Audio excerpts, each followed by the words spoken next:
this satanic prince of the kingdom of Persia withstood him.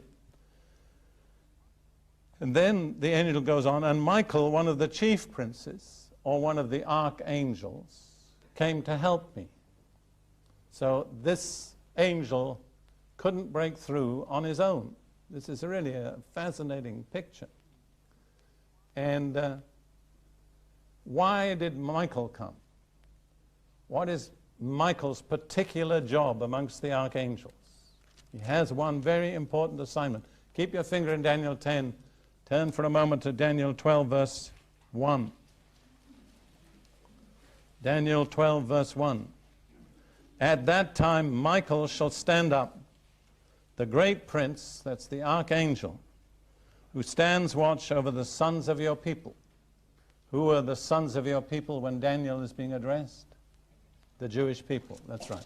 So anytime Michael is in the center, you can be sure the Jewish people are center stage in history, because his particular task is to watch over them, protect them from Satan's attempts to destroy them, which have been, as we all know, very numerous.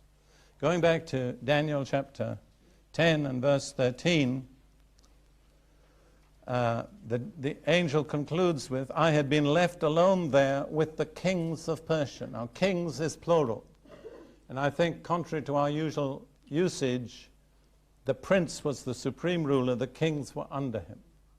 So there was one prince, and under him a number of kings. That's what I said. Rulers with various areas and descending orders of authority. What were the jobs of those kings? We have no word from God, but I personally believe that, for instance, if, let's take Great Britain, Satan has a prince over Great Britain, which I don't doubt he has. By no means do I doubt that. Under that major prince, there are lesser rulers who probably dominate each of the main cities of Britain. As a preacher going around, I've learned by experience to put out my antennae when I come to a city and try to discern what is the particular satanic power over that particular city. Then in the Persian kingdom, there were many different ethnic groups. And I'm inclined to believe that there is a satanic power over each major ethnic group. If I can say this without offending anybody, I think that's particularly obvious in the case of the American Indians, which is a very tragic story. Because in all the spiritual and material blessings that have come to America, the American Indians have hardly tasted any of them.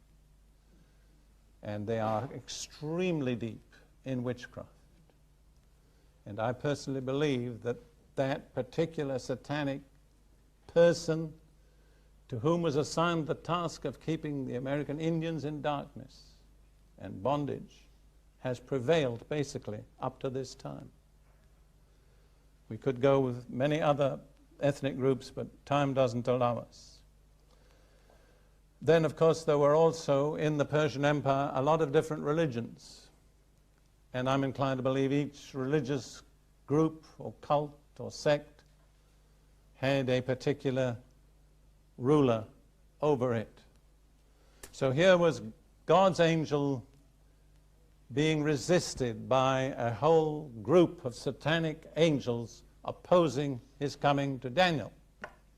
However, when Michael came, he broke through, delivered his message, but he said to Daniel, I want to tell you what's going to happen when I go back.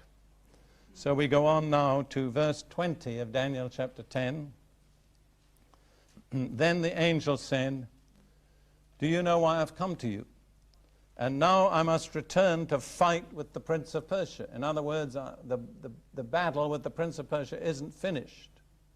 What would happen to the Persian Empire when the prince of Persia had been dealt with? In all probability, it would collapse, which it did a little later. But it wasn't the last empire. And so he says, and when I have gone forth, indeed the prince of Greece will come, the satanic ruler over the next major empire. Under Alexander the Great, the Greek Empire totally crushed and defeated the Persian Empire and assumed dominion over a tremendous area of the earth's surface. Alexander, in 10 years, conquered from Greece in the west to India in the east, including also the area, the south coast of the Mediterranean, one of the most tremendous feats of military conquest. But there was another person. There was a prince behind him. I'm really inclined to believe that most of the major events of human history can only be fully explained in those terms. And then he says, the angel in verse 21, but I will tell you what is noted in the scripture of truth. In other words, I really came to tell you what the Word of God says, and you find the next chapters contain that. And he says, no one upholds me against these except Michael, your prince. And then he goes on in the first verse of the next chapter, which is part of the same talk. Also in the first year of Darius the Mede, even I, stood up to confirm and strengthen him. Now Darius was the first Medo-Persian ruler that crushed the Babylonian Empire and moved in and took its place. And Darius and Cyrus after him opened the way for the Jewish people to begin to return to their own land. So in a certain sense, the defeat of Babylon by Darius was a major spiritual victory in the purposes of God. And this angel says, I was the one that strengthened Darius. Again, we see that human rulers and human commanders don't operate in a vacuum on their own. Behind them are unseen angelic forces, both divine and satanic. The angels of God strengthen those rulers and men who will forward the purposes of God on earth. The angels of Satan resist those men. That's a very major reason why Christians should pray for the rulers of their nations. If it's possible, they should inhibit the activity of satanic angels and release the activity of God's angels. But remember, this particular situation, nothing happened till Daniel prayed. I don't know of anything that challenges us more to prayer than this revelation. And it seems to me, although this may seem strange, that Daniel's prayer was one of the forces that enabled the angel of God to break through. So brothers and sisters, maybe you've been underestimating the possibility of what your prayers can do. Now, so Satan, fallen from being Lucifer, having set up his rival rebellious kingdom in the heavenlies, rules there over a host of rebellious angels. The key word to describe Satan and those who are with him is the word rebel. Rebellion against God. Now, Satan also has a lower, shall we say, stratum of his kingdom on earth. And again, the key word that describes those over whom he rules on earth is the word rebel. This is made plain in Ephesians chapter 2. We're talking now not about Satan's kingdom in the heavenlies, but those over whom he rules on earth.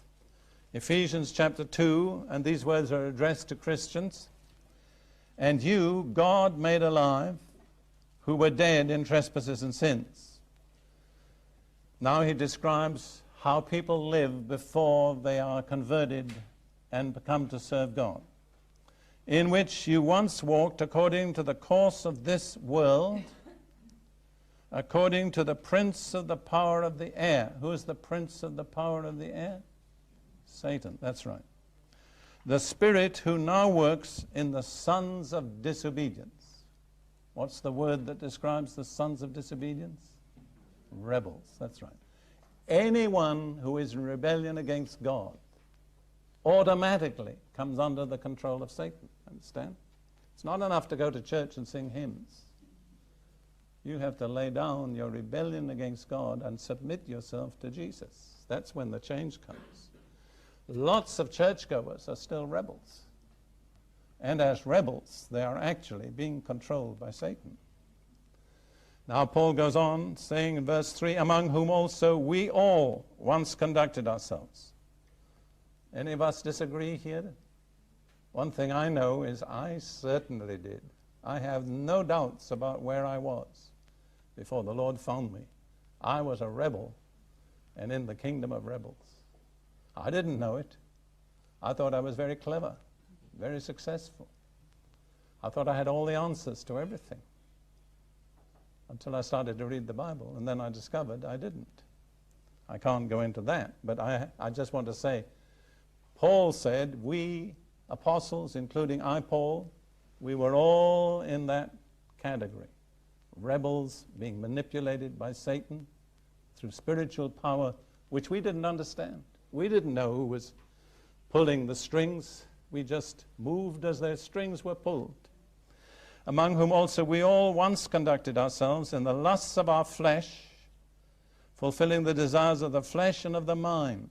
Notice it's not only the desires of the flesh, but our minds are alienated and at enmity with God until we surrender. The intellectuals are some of God's most fervent enemies. And then he says, we were by nature the children of wrath, just as others. So that's a description of the lower stratum of Satan's kingdom. Humanity on earth. All human rebels, regardless of their race or their denominational label. Unless they are truly submitted to Jesus Christ, God's appointed ruler, are rebels, and Satan, by spiritual power, controls them. Now, there's a very interesting phrase there. It says he is the ruler of the power, the realm of authority of the air. I can't dwell on this, but there are two main Greek words for air. One is air, from which we get the word air. The other is aether, from which we get the word ether. Now, I'm not concerned with the words that come from them, but the fact is that air is the lower air, contiguous with the Earth's surface. Aether is the higher, rarer air. Which word do you think is used here? The lower air. In other words, Satan rules the surface of the earth. That's his realm.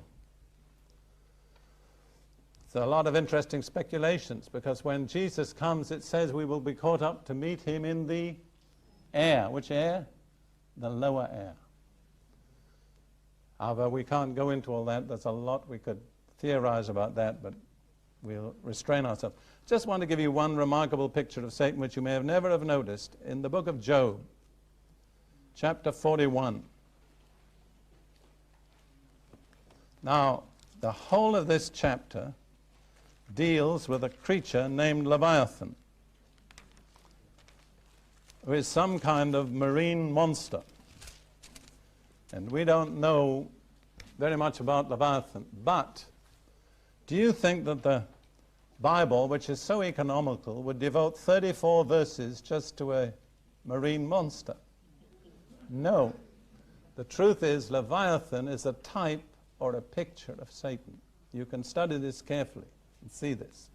I only want to point out to you the closing statement in Job 41:34. He beholds every high thing. He's extremely proud, and he is king over all the children of pride. That's Satan. Wherever pride enters the human heart, well, that's the influence that caused Satan to rebel against God. Pride brings us under the control of Satan. Doesn't matter whether we're Pentecostals, Baptists, Catholics. That's not the issue. The issue is, what's our heart attitude toward God? And unless we have a heart that is truly submitted and surrendered to God through Jesus Christ, we can use all sorts of nice religious language and lay claim to all sorts of titles. But the fact is, we are under the King Leviathan, because he's king over all the children of pride. How many sermons do you hear against pride? You don't need to answer me. You see, basically, I think the church today is majoring on minors. I know when I was a pastor years ago, I used to be right down on people smoking. That was terrible. The problem was, we wouldn't have people in our congregation at that time that smoked. But we didn't say anything about people that quarreled with their wives. And I felt such a hypocrite when I told a young man that he couldn't be a member because he smoked. And I knew there were people in the congregation that were very wrong in their attitude and relationship to their wives or to their husbands. See, things like smoking and drinking and drunkenness are just little branches on the tree. But you know what the root is? Rebellion. And the Gospel of Matthew, in introducing the gospel, causes John the Baptist to say, now also the axe is laid to what? The root of the tree. That's right. That's what we should be aiming at. All right, now, I want to give you just a little closing summation of Satan's ambitions, his purposes. He has very definite purposes. He has two main ambitions: to dominate the whole human race. And you remember that one of the phrases used in Ephesians 6:12 was the world dominators of this present darkness. And his second purpose is to receive worship. We need to understand this. You see, he laid claim to equality of God, with God, but was disqualified. But he hasn't given up the claim. And there's one way he can still assert the claim. What is that? By receiving worship. Because worship is due only to God. So whenever Satan receives worship, he's saying, there you are, you see, I'm still God. And when you really analyze everything that Satan does, his ultimate purpose is to receive the worship of the whole human race. And in my judgment, from a prophetic perspective, he's very near to achieving his ambition. Satan and his angels in the heavenlies were, I believe, the gods of paganism. All gods recognized and worshipped by all pagan societies and races are just different ways of describing Satan and his angels. Zeus, Hermes, Poseidon, all the Greek gods that I used to know so much about and care so little about now, just different labels for satanic angels. And as you look through all the cultures of human race, you see different titles, but the same beings.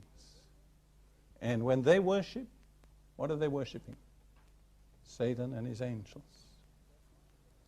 And there's one particular way that fallen man has to relate to the satanic kingdom. The generic word is witchcraft, which is prevalent in all pagan societies under different forms. You hardly go to any major section of the human race which still has some kind of pagan background without encountering a person who's called the witch doctor. You find a different name in different languages, but the same person. The witch doctor, in a certain sense, is Satan's priest. He's the one who enables people to get in touch with Satan's kingdom. Why do they want that? Two main reasons. First of all, they're terribly afraid of the disasters that Satan would bring upon them. And most of their sacrifices and their rites are to propitiate these very cruel and temperamental beings. And secondly, they want power. And witchcraft is a means to power. I tell people in foreign mission fields, don't ever go to Africa or India and tell people that Satan isn't real, because they all know he is. Demons are real, they know them well. What you have to tell them is, demons are real, but Jesus is real, and he has defeated the demons. And he gives us power to defeat them.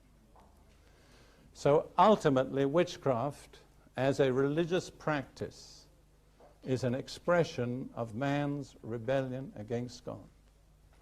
Witchcraft is the natural religion of fallen man, and it permeates the whole human race.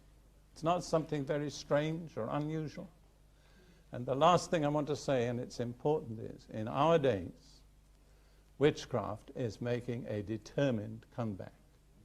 It's like where Christianity came, these satanic beings were forced back, but they were never totally defeated. And now they're saying, it's our turn, we're coming back. If you would like information about further teaching resources available from Derek Prince Ministries UK, please call us and request a copy of our latest resource guide on 01462 492 100.